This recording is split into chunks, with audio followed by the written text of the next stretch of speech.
With the playoffs set to begin, the team with the best odds in Vegas to hoist the Larry O'Brien trophy at the end of this postseason is the Milwaukee Bucks. There are some troubling signs for the Bucks as it pertains to their ability to fulfill the gambling book's prognostications. Sure, the Bucks boast a trio of phenomenal individual defenders in Brook Lopez, Drew Holiday, and Giannis Antetokounmpo. Giannis, despite what the mounting narrative on Brook Lopez is as it pertains to this year's Defensive Player of the Year award, is still the anchor of this defense. Giannis already has a Defensive Player of the Year award on his resume and is going to finish this season ranked number 1 in the NBA in net defensive rating. But Brook Lopez finished 6th in that metric, and Drew Holiday finished 21st. All three of these players have a realistic chance to make All-NBA defensive team honors. With that said, the Bucks will need to actually score and score in the half court when possessions are limited and the game slows down in the playoffs. Despite the Bucks' comparative brilliance this season, particularly in games when Giannis Antetokounmpo is active,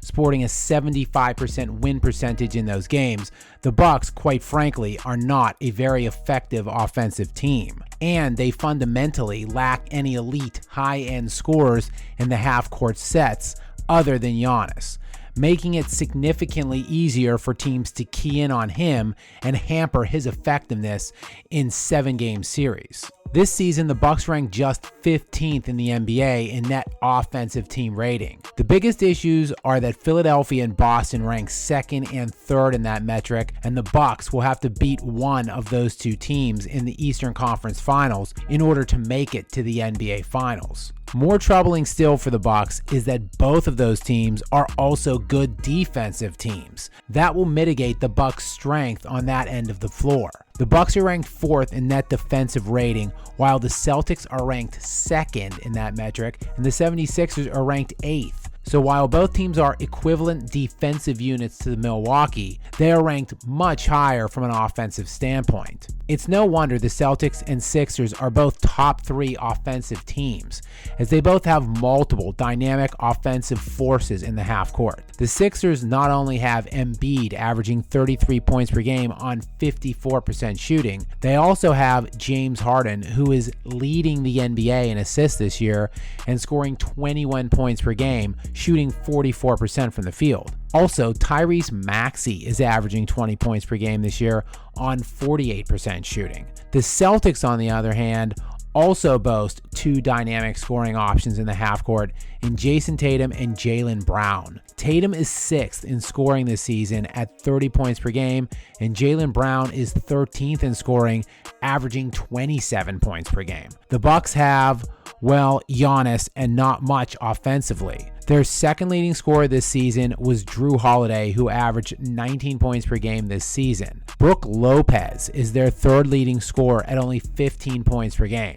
The Bucks score well in transition, utilizing their defense to key those opportunities, but those opportunities are typically greatly limited in playoff basketball. The Bucks rank 10th in the NBA in half-court scoring in the regular season, which isn't bad when taken in the context of all teams in the league. But when viewed in the context that the other 9 teams above them are all in the playoffs, it becomes more problematic when they are the 10th best half-court offense out of 16 playoff teams. It is certainly not impossible to imagine the Bucks reaching their ultimate goal because of how damn good Giannis Antetokounmpo is. But if we see it, he will have to be historically great.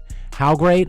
Well, basically more of the same of what we have seen the last 2 playoff runs. In 33 games during the 2021 and 2022 playoffs, Giannis has averaged 31 points per game, 13 rebounds, 6 assists, and shot 54%. I know, that is essentially what he's averaged over the regular season during the last 4 years. But keep in mind, only 2 players this century have averaged at least 30 points per game in back-to-back playoff seasons where they played in at least 3 series. LeBron did it once and Kobe did it once.